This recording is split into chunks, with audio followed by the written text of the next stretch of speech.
की कथा आती है। शत्रुपा रानी और मनु महाराज के दो पुत्र हैं, प्रियव्रत और उत्तानपाद। राजा उत्तानपद की दो रानियां थी, सुरुचि और सुनीति। सुनीति के घर ध्रुव जी महाराज का जन्म हुआ, पर जैसे ध्रुव जी महाराज का जन्म हुआ ना साहब, तो सुरुचि को लेकर के जब राजा आए ना, तो सुनीति को महल से निकाल दिया गया। और महल से जब निकाला ना, तो एक कुटिया बना करके रहने लगी। सुनीति है, सुंदर नीति उसकी है।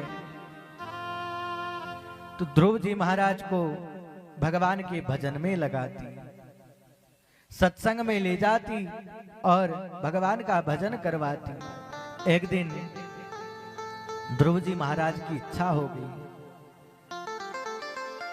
कि मेरी छोटी माँ है ना सुरुचि, उसका एक बेटा है मेरा भाई उत्तम, वो तो रोज पिता की गोद में बैठता है। क्या मैं उनका पुत्र नहीं हूं? क्या मैं उनकी गोद में नहीं बैठ सकता? आज दौड़ करके पिता की गोद में जाकर के जैसे ही बैठी ना, तो उस मां ने उतार दिया और उतार करके कहा कि अगर तेरे को तेरे पिता की गोद में बैठना हो तो पहले तो जंगल में जा, और जंगल में जाकर के तपस्या कर, और भगवान प्रसन्न हो जाए तो उनको कहना कि मुझे सुरुचि के गर्भ से जन्म दो, तब जाकर के मैं तुझे तेरे पिता की गोद में बिठाऊं। हाथ पकड़ करके उतार दिया उस 5 वर्ष के बालक को।